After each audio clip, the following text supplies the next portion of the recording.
고급 식당이라든지요, 이 호주에서는 심지어는 RSL 클럽을 갈 때도 여러분 아십니까?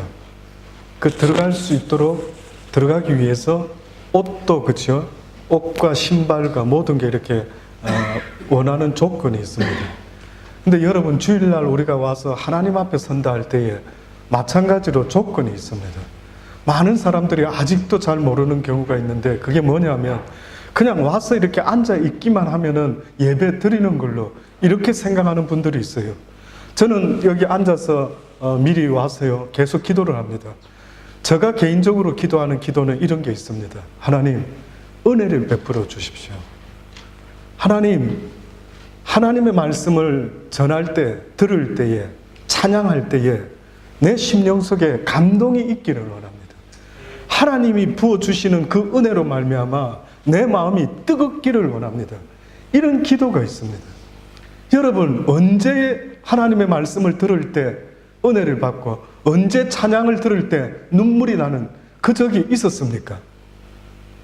저 사람이 잘 불렀으면 목사님 감동을 줬으면 내가 눈물 흘렸겠죠. 저 목사가 설교를 잘해줬으면 내가 감동을 받았겠죠. 정말 그렇습니까? 예수님이 와서 설교를 했다면 내가 감동 먹을 텐데 예수님이 아쉽게도 지금 안 계셔서 참으로 내가 설교를 들을 때마다 감동을 받지 못하는 것 같습니다. 정말 그렇습니까? 아니요.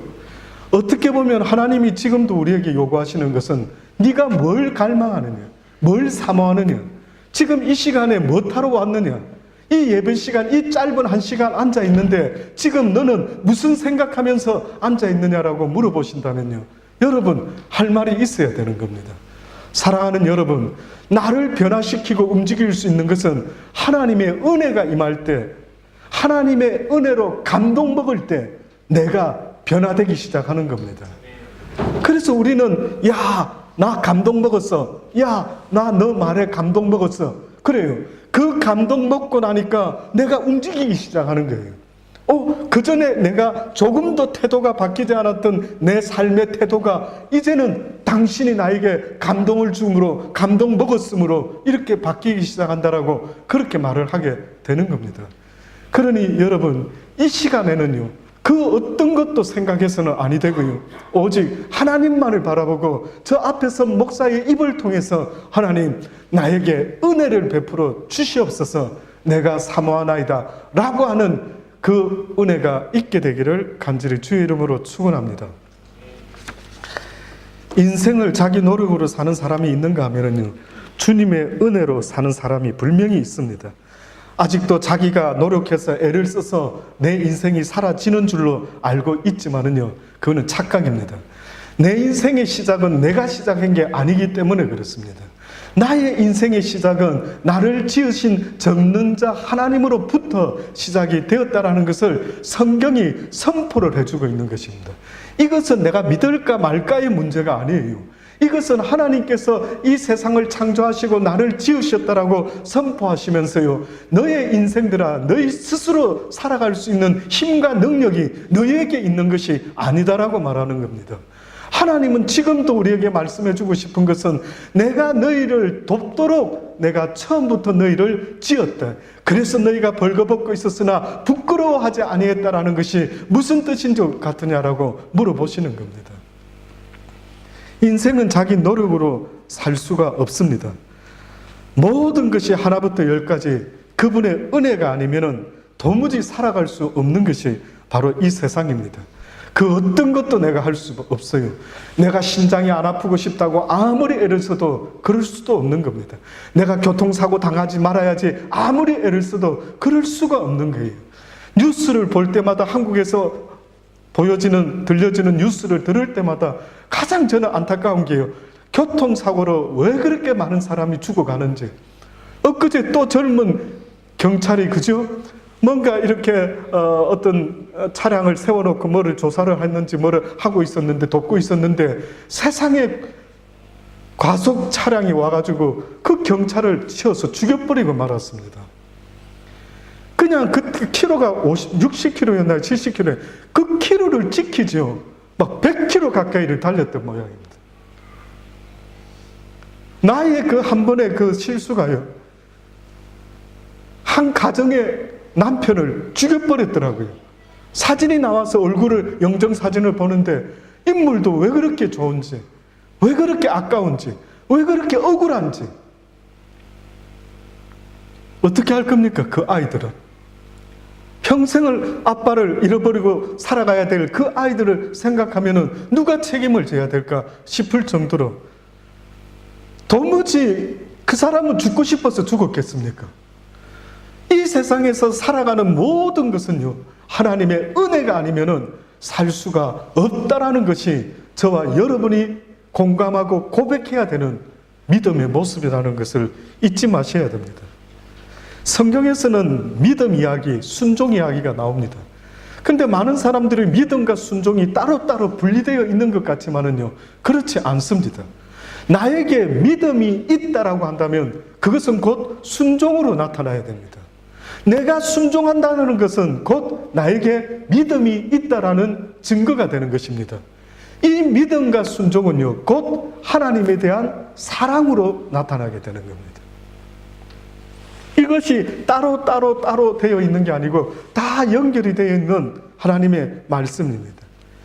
과연 여러분 삶 속에 순종이 있습니까? 여러분은 지금 어떻게 보면은 믿습니다. 목사님, 당연히 저는 믿음이 있습니다. 목사니까, 전도사니까, 선교사니까, 강도사니까, 전도사니까 저는 믿음이 있대요. 그래서 제가 물어보는 거예요.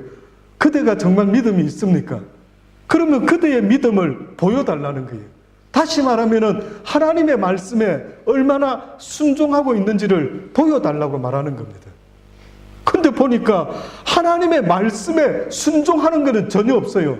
단지 주일날 교회에 오는 것, 직업이 목사다 보니까 열심히 설교하는 것, 주의 말씀에 순종한다라는 걸 아직도 못 느끼고 있는 거예요. 주님의 말씀에 순종한다라는 것은 그 말씀을 가지고 삶 속에서 그대로 실행하는 것을 이야기를 하는 겁니다. 우리나라에 기독교가 전파되던 선교 초창기에 침례교 선교사님 한 분이 있었습니다. 말콤 C. 펜윅이라는 이름의 선교사님이 있었어요.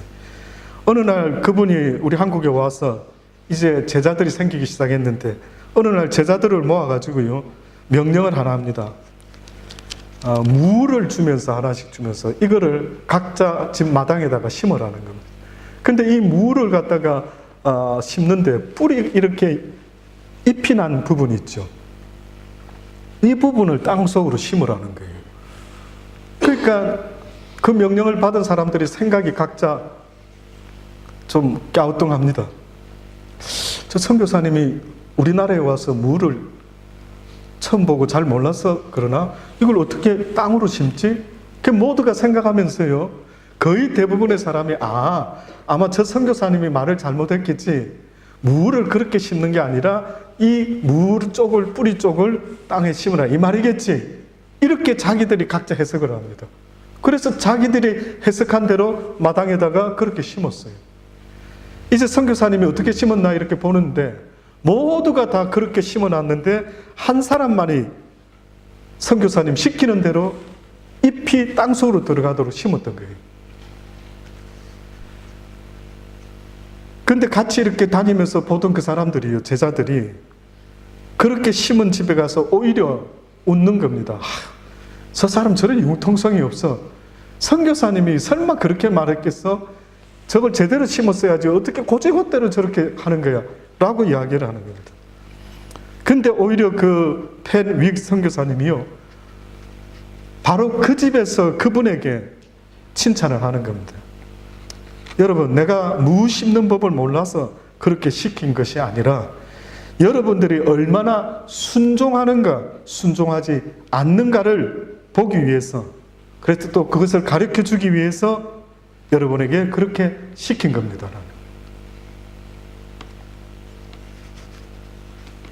지금도 하나님은 우리에게 똑같이 하는지 안 하는지를 보기를 원하셔요. 때로는 하나님의 말씀이 이게 뭐 이런 말씀이 다 있지, 내 이웃을 내 몸과 같이 사랑하라, 한쪽 뺨을 맞으면 또 다른 뺨을 돌려들고 겉옷 달라면 속옷도 주고 오리를 가자면 십리까지 가져오라. 설마 그런 거 그렇게까지는 아니겠지. 요 정도로 해라고 말씀하시는 게 아닐까? 그렇습니까? 여러분은 하나님의 말씀을 받을 때 그렇게 받습니까? 안 된다라는 겁니다. 고지 곧대로 하는 그의 믿음, 그의 순종을 하나님이 보시겠다는 게, 아무리 많은 예배와 아무리 많은 제사를 드린다 할지라도 순종보다 나은 것이 없다라고 그렇게 말씀해요. 그게 얼마나 중요한지 모릅니다. 그리스도인으로 이 세상을 살아간다라고 할 때 그리스도인의 정체성을 말해라 한다면은 믿음인데, 그 믿음은 곧 하나님의 말씀에 순종하는 것을 말합니다. 어느 날 예수님께서 야이로의 집에 가게 됩니다. 야이로의 딸이 죽어서 살려달라고, 그렇게 죽어간다고 부탁을 받고요. 야이로의 집에 가던 중에 어떤 여인이 12년 동안 혈루증을 앓고 있는 여인이 있었어요. 그 여인이 그 혈루증, 날마다 피를 하혈하는 이런 병, 그래서 당시에 사람들이 부정한 병이다라고, 아주 저 여인은 부정한 여인이라고 그렇게 생각했던 여인이 있었는데, 이가 그 고통에서 낫기를 간절히 소망하는 가운데요, 예수님의 소식을 듣고 믿음을 가집니다. 그래, 그분이라 한다면 나를 낫게 해주실 수 있을 것이야. 그 믿음이요, 그 예수님의 옷자락을 만지게 합니다. 저는 가끔 여러분에게, 얼마 전에도 여자분들에게 주의 옷자락 만지며 라고 하는 남미 워십에서 나온 찬양을 한번 보내드렸습니다. 그 여인의 모습이 너무 아름다웠어요. 근데 그 여인의 그 찬양에 나오는, 동영상에 나오는 그 여인의 모습이, 물론 예수님 앞에 끌려와서 바리새인들이 돌멩이로 쳐 죽이려고 하는 간음한 여인이겠죠. 근데 그 여인뿐만 아니라 이 혈루병 여인도 생각이 나는 거예요. 이 혈루병 여인. 이 여인도 예수님의 옷자락만 만지면은 내가 나을 수 있지 않을까? 내가 나을 수 있지 않을까? 그런 믿음의 소망을 가지게 되었습니다. 그래서 그 많은 군중들 사이에서 그 여인이요, 길을 쓰고 주님 앞에 나아가서 주님의 옷자락을 만지게 되죠. 예수님께서 가시다가 갑자기 능력이 나에게서 나간 것을 보고 멈추어 서십니다. 그리고 그 여인을 보시면서 하시는 말씀, 너의 믿음이 너를 구원하였으니 평안히 가라. 내 병에서 놓여 건강할지어다. 이렇게 말씀을 합니다. 예수님이 나를 구원하신 건 맞죠? 예수님이 나를 구원하러 이 땅에 오셔서 십자가에 달려 돌아가신 게 맞습니다. 그런데 그 예수님과 나와 상관이 있으려고 하면 나에게 무엇이 있어야 되느냐 하면 믿음이라고 하는 것이 있어야 됩니다. 나에게 믿음이라는 것이 없다면 아무리 2000년 전에 그분이 이 땅에 오셔서 십자가에 그 희생을 해서 그 고귀한 피를 흘려주심으로 인류의 문제였던, 숙제였던 죄의 문제를 해결해 주신 놀라운 축복을 우리에게 주셨다 할지라도 그 축복이 내 것이 될 수가 없는 이유는 나에게 믿음이 없다면 그것은 내 것이 될 수가 없는 것입니다. 그래서 성경에 보면은 믿음 있는 자에게는 하나님이, 예수님이 빠뜨리지 아니하고 뭐라고 말씀하느냐면 너의 믿음이 너를 구원하였대. 나의 희생이 너를 구원하였다라고 말씀하지를 않는 겁니다. 이만큼 신앙생활 할 때의 믿음이라는 것, 순종이라는 것 얼마나 중요한지 모릅니다. 하나님께서 가장 미워하는 것은 불순종, 불신앙입니다. 사단의 모습은요, 사단의 역사를, 그 영을 뭐라고 성경은 말하느냐 하면 불순종의 영이라고 말해요. 지금 여러분이 오늘도 이 말씀을, 하나님의 말씀을 듣고 내가 이제 말씀에 순종하며 살아야지 하는데 순종하지 못하게 막는 모든 역사는 누가 하느냐 하면 바로 이 불순종의 영이 나를 가로막고 있는 거예요. 말마다 성경을 읽어야지 안 되는 거예요. 예배를 빠지지 말아야지, 공예배는 꼭 참석해야지 안 되는 거예요. 전도를 해야지 안 되는 거예요. 기껏 종교 행위만 하고 있는 겁니다. 어느 날 예수님께서 고향 땅 나사렛에 오셔가지고요, 설교를 하시는데, 하필이면 구약 성경의 두 부분을 예를 들어서 설교를 하는데, 그 설교를 들은 유대인들이 열을 받게 됩니다. 분노하게 됩니다. 왜 분노했는지 아십니까? 첫 번째 예를, 엘리사 시대 때 있었던 이야기를 예를 드셨어요. 3년 6개월 동안 온 땅에 큰 흉년이 들어서 많은 사람이 굶어 죽어서 이스라엘에는 홀로 된 그런 과부들이 엄청 많이 생겼더랬습니다. 그런데 그 많은 과부가 이스라엘 땅에 있었지만요, 그들은 하나님을 믿고 순종치 못했어요.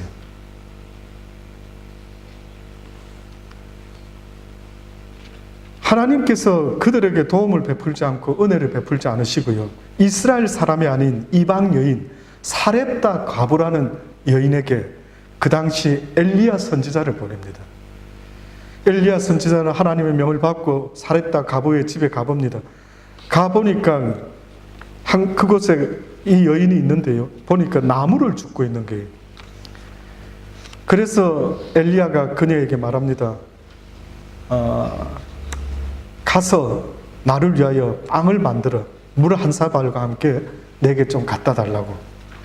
그 여인이 어떻게 보면 성경에 표현되어 있지 않지만 당황했겠죠. 이게 웬 사람이 나타나가지고 보니까 하나님의 사람 같은데, 저는 이 조그마한 밀가루 한 움큼하고 기름이 요만큼밖에 없습니다. 이거 가지고 마지막으로 빵 구워서 나와 내 아들이 먹으려고 생각했습니다. 그래서 지금 불을 떼려고 나무를 줍고 있었거든요. 근데 어떻게 이렇게 나에게 오셔가지고 빵을 만들어 달라고 하십니까? 그런 마음이 틀림없이 있었겠죠. 근데 엘리야 선지자가 그럽니다.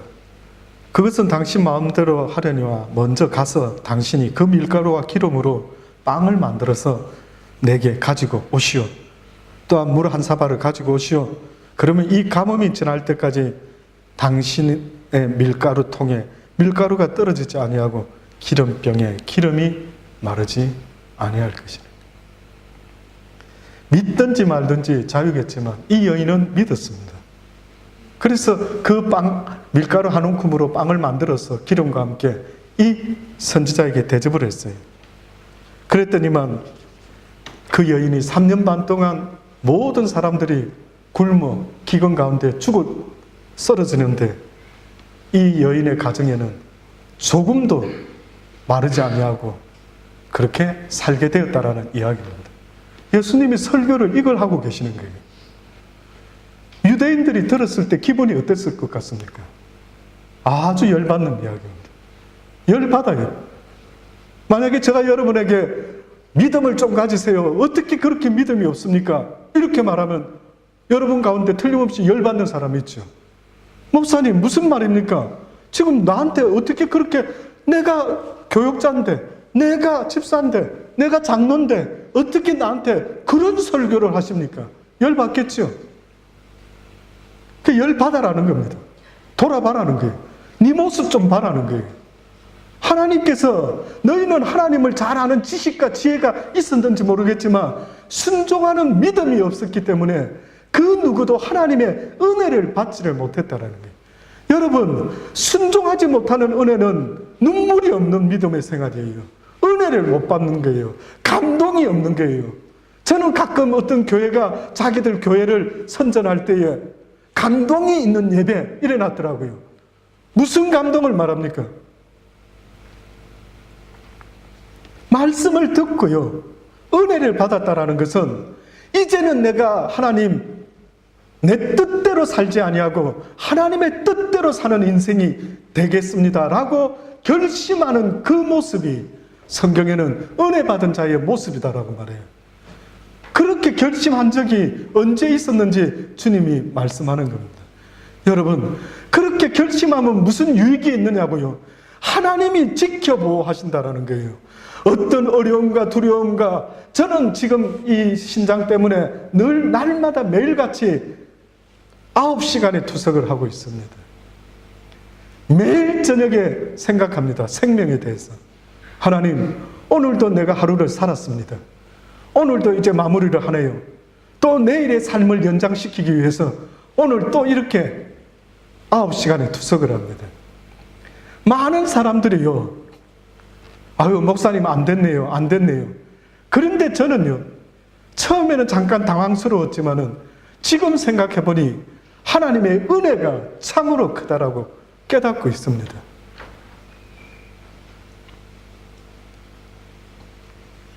그렇지 않았으면 느낄 수 없는 하나님의 은혜, 생명의 소중함, 하루하루의 감사, 이 모든 게 하나님의 은혜가 아니면 살아갈 수 없는 인생이었건만, 젊은 날 시절에 수많은 시간 동안에 나의 뜻과 나의 욕망을 위해서 얼마나 몸부림치며 살아왔는지 바꾸자 해도 바꾸고 싶지가 않아요. 목사님, 그때가 좋지 않았습니까? 아니요. 그때는 시간을 어떻게 보냈을까? 그때는 하나님의 마음을 기쁘게 한 것보다 오히려 하나님의 마음을 더 힘들게 하며 살아왔던 시간들이지 않았을까라는 생각이 들었어요. 바꾸고 싶지가 않는 거예요. 어떻게 보면. 죄송합니다. 죄송합니다. 요즘은 날마다 하나님의 은혜를 거지같이 구걸하고 있습니다. 하나님의 은혜가 아니면 살아갈 수 없는 인의 인생을 하나님 긍휼히 여겨주시고 날마다 하나님의 은혜를 부어 주옵소서. 그 누구보다도 많이 부어 주소서. 나는 그 누구보다도 많이 배고픕니다. 그 누구보다도 하나님의 은혜가 없으면 살아갈 수 없다는 것을 깨달았기 때문에 하나님, 나에게 당신의 은혜를 다하여 주옵소서. 그래서 그것으로 인하여 살아갈 수 있는 힘을 회복할 수 있도록 도와주시옵소서. 무엇으로 살아갑니까? 인간이 무엇으로 살아갈 수가 있습니까?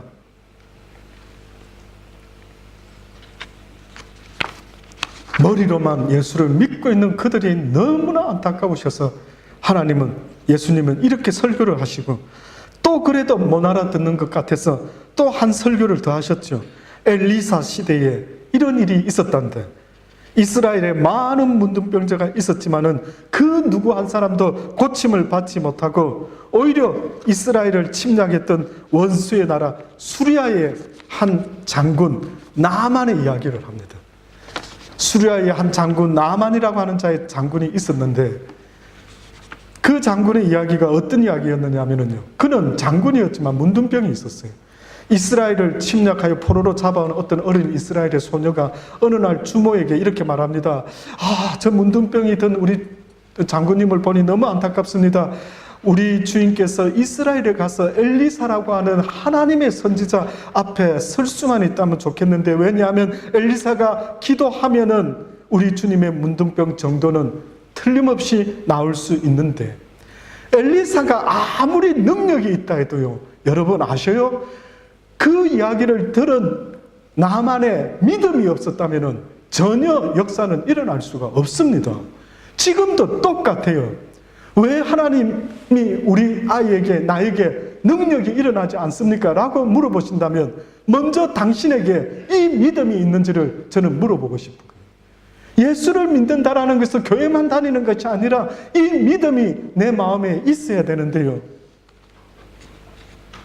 이 이야기를 듣고 수리아의 왕이 장군을 위해서 편지를 이스라엘 왕에게 씁니다. 가서 잘 좀 치료해 주시오. 우리 장군이 갑니다. 그랬더니 이 편지를 받은 이스라엘의 왕이요, 내가 신이 아니고 사람을 죽이고 살릴 수 있는 능력이 내게 없는데 내가 어떻게 문둥병을 고칠 수가 있는가? 옷을 찢으면서 아마 수리아가 우리를 빌미를 만들어서 우리를 침략하려고 그러는갑다, 이렇게 막 애통해하고 있습니다. 이때 엘리사가 그 이야기를 듣고요, 그 사람을 내게로 보내달라고 합니다.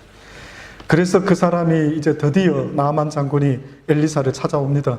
문 밖에 섰는데 나와보지도 않고 엘리사가 머슴을 시켜서 종을 시켜가지고요, 이렇게 명령합니다. 저 요단강에 가서 7번 목욕을 하고 돌아가시오. 장군은 화가 났습니다. 도대체 이게 뭐야? 어떻게 이런 경우가 있을 수가 있지? 나와 보든지, 그래서 나에게 축복을 하고 좀 뭔가 푸닥거리를 하면서 뭔가 거룩한 예식을 해서 내 몸에 이 문둥병을 없애줄 줄 알았는데 화가 났습니다. 화가 났습니다. 그래서 역사의 문턱 앞에 왔는데 발걸음을 돌리고 맙니다. 그때 다행히 또 옆에 있던 신하 중에 한 신하가 이야기를 합니다. 장군님, 이보다 더 큰 일을 하라 해도 할 것 아니겠습니까? 강에 가서 목욕하라는데 못할 이유가 뭐가 있습니까? 살 수만 있다면, 문둥병이 해결될 수만 있다면 이보다 더한 일도 할 수 있지 않겠습니까? 여러분, 내가 이 땅에서 죽지 않고 살 수만 있다면, 영원히 살 수만 있다면 뭘 못할 수가 있을까요? 근데 전혀 지금 뭐가 문제인지를 모르고 인생을 사는 거예요. 너무나 안타깝습니다. 여러분, 인생을 살아가는 데 있어서 만약에 누군가에게 내 인생의 문제가 뭘까라고 많은 젊은 청년들이, 청소년들이 고민을 하고 있는데 여러분이 볼 때는 그들의 고민이 웃기지요. 야, 무엇을 그런 걸 고민하니? 이렇게 말을 하죠. 그런데 진짜 고민을 해야 되는 것이 있다면 무엇이 고민인 줄 아십니까? 바로 죽음의 문제인 거예요. 내 자녀가 죽는데요. 언젠가 죽는답니다.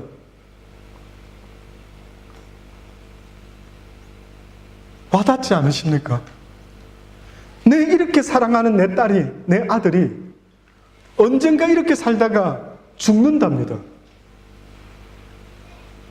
1년 후에 죽을지, 한 달 후에 죽을지, 내가 먼저 죽고 내 자녀가 한 몇십 년 더 살지, 죽는데요. 그 죽음의 문제를 이야기하는 거죠. 살리고 싶으니까. 나도 살고 싶고 내 자녀도 살리고 싶어서요.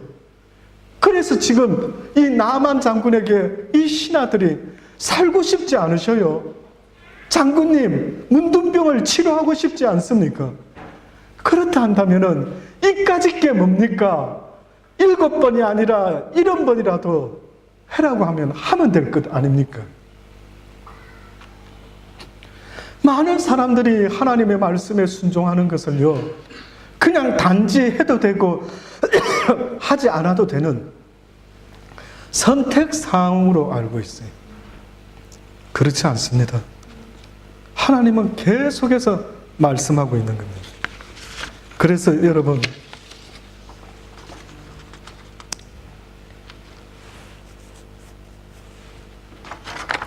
요한복음 3장 35절로 보면요, 아버지께서 아들을 사랑하사 만물을 다 그 손에 주셨으니 아들을 믿는 자는 영생이 있고 아들을 순종치 아니하는 자는 영생을 보지 못하고 도리어 하나님의 진노가 그 위에 머물러 있게 된다.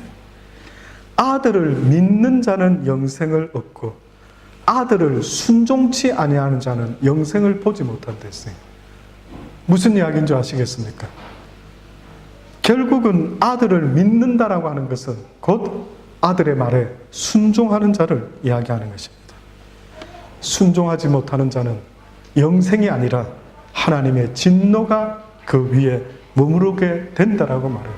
이게 이렇게 중요하고 어떻게 보면 무서운 경고의 말씀입니다. 그러니 예수 믿는 것은 선택사항이 아니라 필수로 내가 믿어야만, 내가 이 땅에서 사는 날 동안 다른 것 한 것은 아무것도 없다 할지라도 이 주님을 믿었던 것, 이것 하나만 한다면 성공인 것입니다. 히브리서 3장 15절로 보면 성경에 일렀으되 오늘날 너희가 그의 음성을 듣거든 노하시며 격동할 때와 같이 너희 마음을 강팍하게 하지 말라. 다시 말해서 불순종하지 말아라. 듣고 경록케 하던 자가 누구뇨? 모세를 쫓아 애굽에서 나온 모든 이가 아니냐? 듣고 그들이 하나님의 말씀에 순종하지 아니했기 때문에 하나님을 경록케 하던 자들이 바로 그들이지 않느냐? 하나님이 이 40년 동안에 누구에게 노하셨느냐? 범죄하여 그 시체가 광야에 엎드린 자에게가 아니냐? 또 하나님이 누구에게 맹세하사 그의 안식에 들어오지 못하리라 하셨느냐? 곧 순종치 아니하던 자에게가 아니냐? 이러보건대 저희가 믿지 아니하므로 능히 들어가지 못한 것이라. 순종하지 못했다라는 것은 그들이 곧 믿지 아니했기 때문에 그들의 능히 가나안 땅에 들어갈 수가 없었다라고 말씀하고 있는 것입니다. 예수 그리스도께서도 그가 아들이시면서도 받으신 고난으로 순종함을 배워서 라고까지 말씀합니다. 왜 이 땅에 고난이 있는 것 같습니까? 순종을 가르쳐주기 위함입니다. 순종이라는 것은 순종할 만한 것을 순종하는 것이 아니라 도무지 순종할 수 없는 그것을 순종하는 것. 이것이 바로 우리에게 필요로 하는 고난이기에 하나님이 우리에게 이 고난을 기꺼이 허락하고 계시는 것입니다. 세계에 흩어진 여러 선교 기관 가운데 위클리프 성경 번역회라는 선교 기관이 있습니다. 신앙에 투철할 뿐만 아니라 하나님으로부터 의학의 특별한 재능을 받은 사람들이요 그 사역을 하고 있습니다. 그들은 남미나 아프리카 혹은 조그마한 부족들이 모여 사는 곳에 어느 곳이든 가서요 그들이 쓰는 말은 있는데 언어가 글자가 없는 곳에 가서 글자를 만들어 줍니다. 마태복음을 번역하다가 죽으면 또 그 다음 사람이 가서 누가복음을 번역하고 마가복음을 번역하고 요한복음을 번역하고요. 그래서 성경을 번역하는 일을 맡아서 하는데 그 부족들이 쓰는 언어들을 유심히 관찰하고 이 단어가 어떤 단어와 매치가 될까 그들이 만들어냅니다. 그런데 어느 선교사님이 한날은 순종이라는 단어, 이 믿음의 순종이라는 단어를 어떻게 번역할까라고 고민을 하고 있는데 어떤 장면이 눈에 띄었어요. 보니까 어떤 아버지가 아들에게 심부름을 시키는데 그 일을 꼭 하라고 하면서 꼭 해야 된다, 꼭 해야 된다 당부를 하는 것입니다. 몇 번을 강조하면서 이제 그 순종하러 떠나는 아들을 바라보고 그 뒤에다 대고 또 말합니다. 그 일을 꼭 해야 된다. 내 모든 마음으로 꼭 해야 된다. 꼭 해야 된다. 그 말을 듣는데 또 한마디 더 합니다.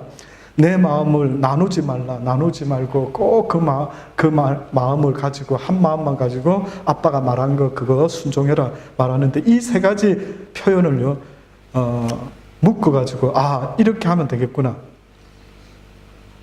하고 순종이라는 단어를 한 단어로 번역 못하고 이렇게 번역했답니다. 마음을 나누지 말고 모든 마음을 다하여 따라가는 것. 아버지의 말씀에 마음을 나누지 않고 마음을 다하여 힘을 다하여 정성을 다하여 순종하며 따라가는 것. 이것이 바로 성경에서 말하는 순종이다라고 번역을 했답니다. 사랑하는 여러분, 예수 믿는 것은 그냥 취미생활이 아닙니다. 저도 젊은 날 왜 진작에 그걸 좀 제대로 느끼지는 못했을까? 이제서야 이런 어려움과 힘듦을 겪을 때 이 고난 가운데 이제서야 주를 이렇게 조금씩 알아가고 있으니 하는 생각할 때 너무 안타깝고 아쉽더라고요. 그래서 사랑하는 여러분에게 저는 제가 놓쳤던 많은 시간들을 여러분은 놓치지 마시라고 이렇게 말씀드리기를 원합니다. 주님을 믿고 순종하지 못하면요, 이 땅에 내가 아무리 뭘 먹고 뭘 입고 어느 집에서 살았는지는 몰라도 그것은 nothing, 아무것도 아니라는 거예요.